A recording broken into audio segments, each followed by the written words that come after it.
Hey kids, welcome to another GLEN YAPS. This is for a couple of friends on Facebook and YouTube that asked about my monitoring rig. A couple of local drummers. Save me a little bit on the typing if I just kind of show everybody. Years ago I was using, many years ago, floor monitors, blaring loud, to try and hear drums and vocals and all that. And I just hated it. Hated the volume thing. I found it hard to sing and pitch properly. Not that I'm that great of a singer anyways, but I found it harder that way to fight through all the noise on stage with more speakers blowing at the side of my head, trying to sing and hear my drums. So I went and experimented with in-ears with just headphones, and that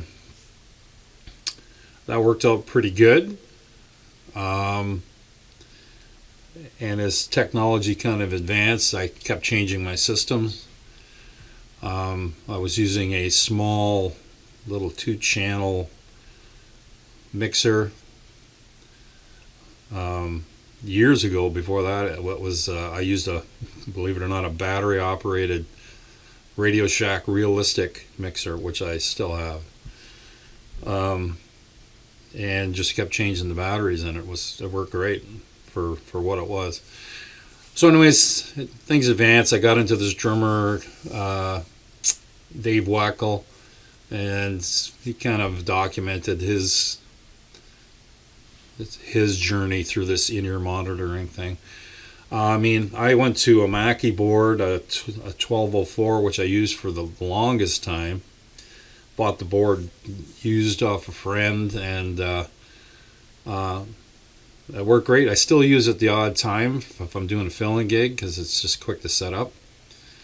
So it works good, but the advantages now of digital mixers, you can get so much of your software, your effects and EQs and gates and all this fun stuff into one package and do it at the tip of the finger. It's like amazing. And you don't have to worry about going just without anything and just like a raw mixer. The advantage of the old-fashioned, like that Mackie mixer, was it was just quick, super quick to do. But anyways, my favorite drummer, Dave Wackel, he started talking about this in-ear rig that he had, and he used speakers behind him on either side, kind of V'd inwards. I've seen him do it a couple of different ways, but he has them V'd inwards towards the kit, shooting towards the bass drum, maybe a little bit off either side of the kick drum, but back there. And then he had a small sub that he put his mixer on. All this stuff is QSC. So he was using, it still is actually, QSC KW122s, and he used a K-sub QSC also. And then he would use his in-ears, but he would use an amplifier to boost the signal of the in-ears. So the speakers were not so much loud as they were just to give some ambience and a little bit of thump on the drum set. He said it verbally many times that, you're running in competition with powered amplifiers, and here you are on this, basically drum set that is basically an acoustic instrument, and the only way you can get louder is to hit harder. So the problem with that with drummers is you start hurting yourself, and your endurance starts to fade. But you start hurting yourself. Not to mention the hearing issue. So with digital and in-ear monitors, you can gain fidelity, a little more control of your own volume, and just play to a nicer sounding atmosphere for the most part. So what I use now is this QSE Touchmix 16 mixer. I'm going to show you. It's right here. And I should have cleaned it for the video, but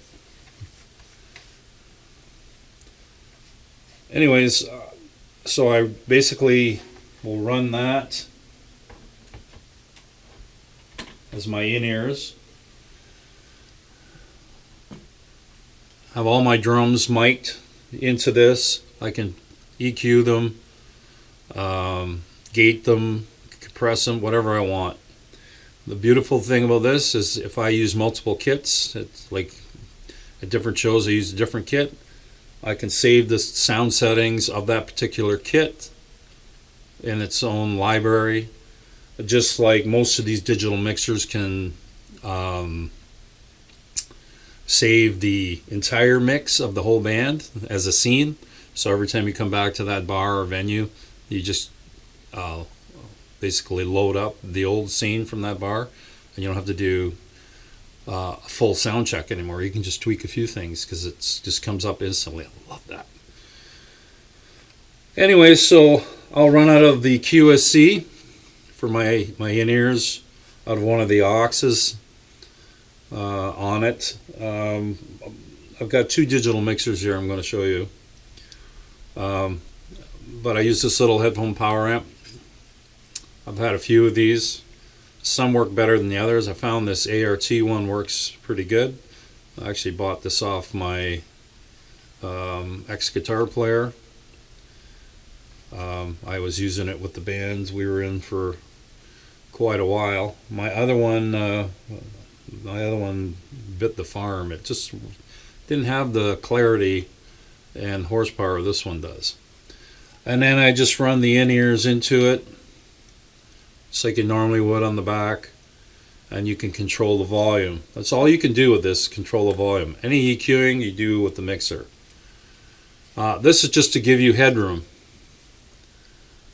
because I find the headphone power amps in these small little amps not quite juicy enough, we'll say.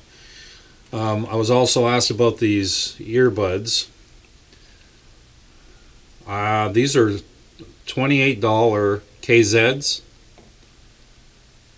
They have tons and tons and tons of stuff on Amazon. Let's kind of show them with all about the rigging here. If you can see that. They come with an assortment of ends, some bigger, smaller, depends on how your ear canals are. But I love these. I practice with them down in the basement. I use them live. I love them. I can get a great drum sound and just to be in my glory. Unfortunately, the last band I was with, they were really loud on stage, and I was getting bleed into my microphones, and their volumes were drowning my drums out just because of the bleed. If their volumes are loud and it goes into my mics, I can't turn my drums up because it turns their volumes up because they're bleeding in. So there are ways around it, like acrylic shields and stuff, which I do have, and I probably would have gone to that at some point, using them on stage, but I mean, it's a lot of extra work, and the band broke up anyways, so suits me fine. I get my hearing back, which is, since it's been now since January 1st, and my hearing's doing great, thank God. So anyways, this mixer, it basically has everything you'll need for running a main house system for your band, or if you just want to use it for your in-ear rig, but you can have the entire band running in-ears with this because of the aux outs on the back. So we got 6 aux outs for monitors. They can use floor monitors or in-ears.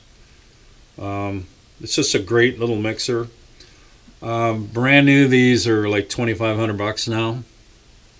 I did not buy this new. They're not readily available used.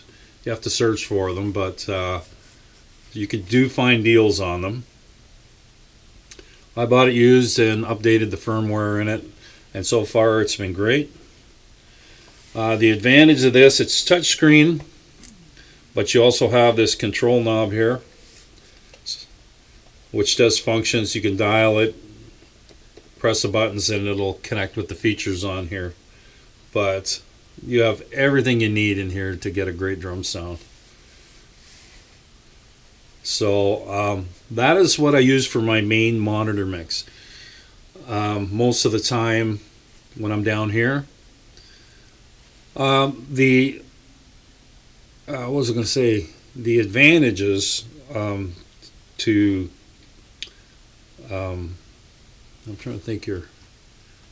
Well, I'll come back to that because I was going to say something about these, but well, the one advantage of this one is basically everything's contained. You can take this and run it to speakers, and you don't need anything else. So this, powered speakers, and you're good to go. And then in the case of the in-ears, you just plug in the little power amp and the in-ear buds, and you're good to go. Yeah, so that one there.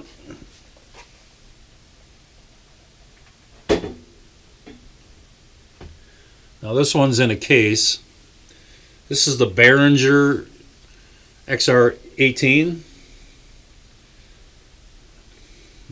I have to admit I was skeptical about this unit when it was first presented to me. But so I have it in a case right now. It's hard to see, but it's fastened in here solid. Now the band I just finished with, we got into this unit I'm going to say maybe 4 years ago, and ran QSC speakers with it. It won me over. I didn't like it at the start, but I kept playing with it and playing with it and dialing it in and dialing it in, and I grew to really like it. So I wanted to buy the band stuff when the band was done, but I wasn't given that opportunity, so I went out and bought basically the same rig. And this, just because the ease of function for me, I was so used to it for the last 4 years. So anyways, so I picked this up. The disadvantage to this is, as you can tell, that's all you get. You have no controls, no nothing. So you have to run it with another device, whether it be a phone, an iPad, tablet, or a computer or laptop. So I have a laptop with it. I hardwired the Ethernet cable from the computer to this, so there's no interference. A lot of people say don't use the internal Wi-Fi thing because it's the wireless. It's just not very dependable. So with the band I just left, we used a router, an external router, and it worked fantastic. We never had any issues.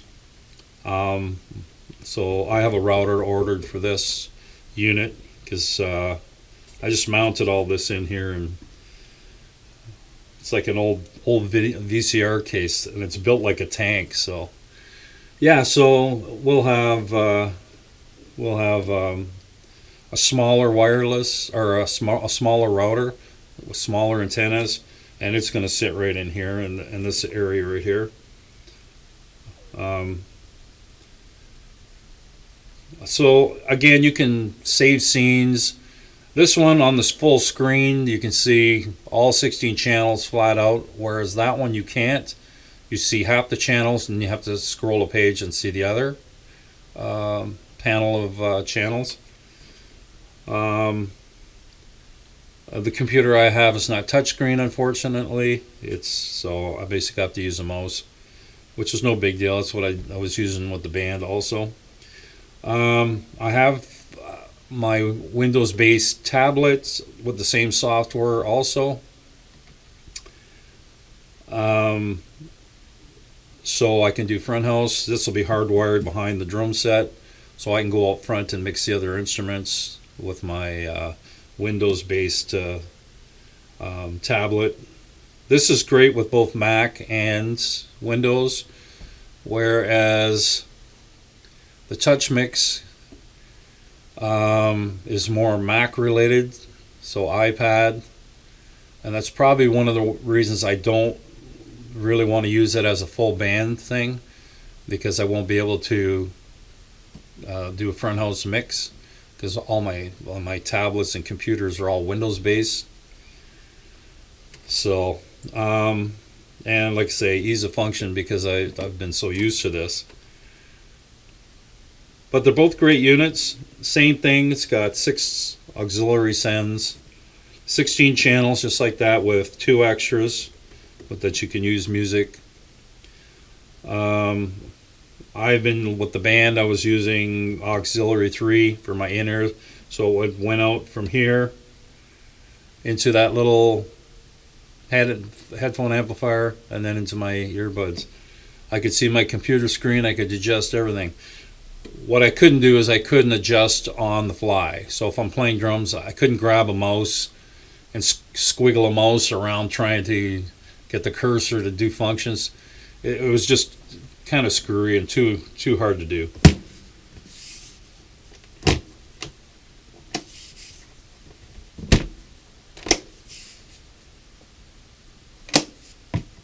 So, like I say, this case is built like a tank. I put little feet on here so it can stand on its side. I wanted it beside the drums, and that's going to be my table for my computer. I just put my computer on top, and I just have to put some rubber on the top. Still trying to figure that out. I didn't like the case that came with it. It was a soft shell case. So anyway, so that's the scoop. That's what I use. You can't beat the digital mixing. At least with this Touchmix, I can actually, it's touchscreen plus that main control knob. I can drum with one hand and actually go through it. I've tried it down here many times. It's great. So I can use both systems together. I can take my entire drum mix, and through one of the extra aux outs, I can run it into an input on that. I've seen lots of guys do that. My drum hero Dave Wackel does that too for his clinics and stuff. He'll do his entire mix and send it to the front house with, I think he runs just stereo cables, mainly to cover his stereo overheads. But excuse me. Yeah, so what I use on this though is with the sub and the speakers, the sound is phenomenal, but it takes up real estate. So you wouldn't want to use that on a big stage or a small stage, because it's just no room. But I've been loving it downstairs in the basement, the other side of the basement. I have that set up over there just for fun. My plans with the band that I just finished with was to use it on some bigger gigs, but this one covered it fine.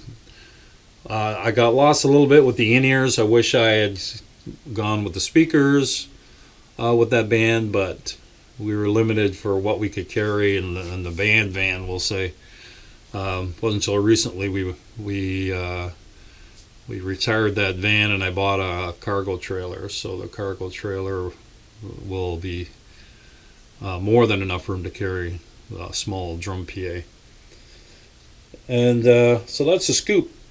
So for Jamie, I think Jamie was the one that mentioned he wanted to know about the monitor rigs. So, but anyways, a couple of guys there.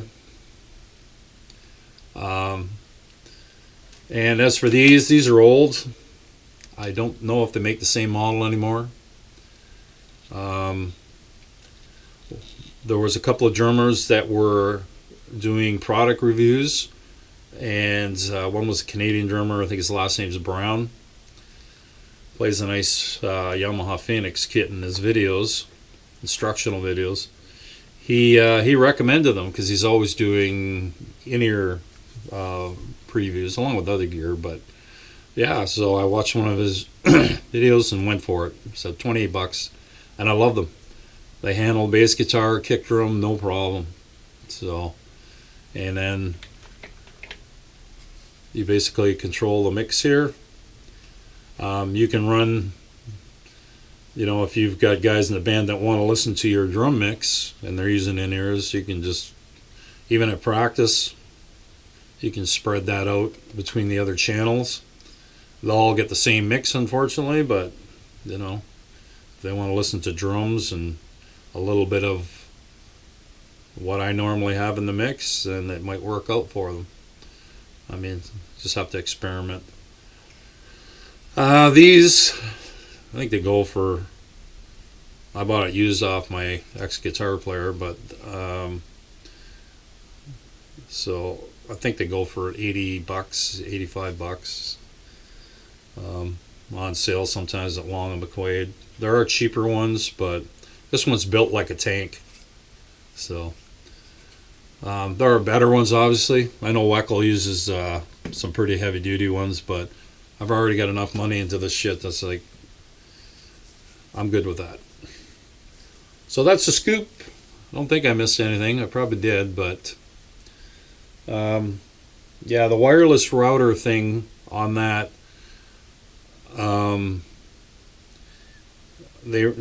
people were saying that they were losing the Wi-Fi feed with the built-in unit. It just wasn't powerful enough when they were in a bigger venue and it was packed with people and they're on their phones and stuff. It would screw the signal up, so you get dropout. That's why we always kept a hardwired version with behind the drum set.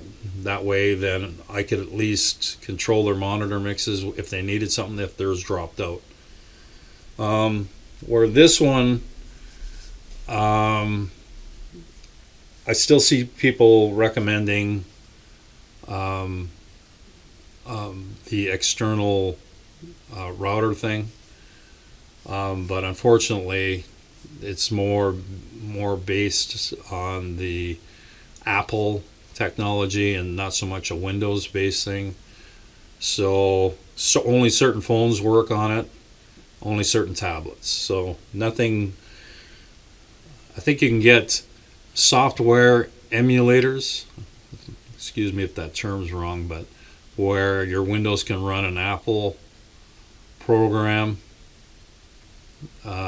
using this emulator, and that way you can control it on your tablet. But I don't know what emulator software costs. It's just another thing to probably give you a headache, but you're really only running a digital mixer. So you could probably buy just a used Apple-based tablet or whatever and do it that way. For me, though, I'm behind the drum set. It's going to be right there with me, so I don't have to worry about that. But as for the guys on stage, this is probably the better way to go. Some of the updates on the software have been a little funky for the Apple version, from what I hear. We had a couple of issues with our iPad. the Apple-based one, but the Windows one worked flawlessly. It's been in the same software version for 4 years and never had an issue. So that's what we use. A little expensive though. I don't think they make that anymore. The XR18 Behringer, I don't think they make that anymore. If they do, I know used they go for $900. I don't know what they go for new. So I got that cheaper than that. Same with this. That's like $2,500 new. I see them go used for $1,800 and up, which is crazy. Since COVID, prices have gone crazy. I paid $1,000 for that. You won't find them for $1,000. Not the 16s, not anymore. But you might have some luck. You never know. Anyways, thanks for watching. Good luck with the inners.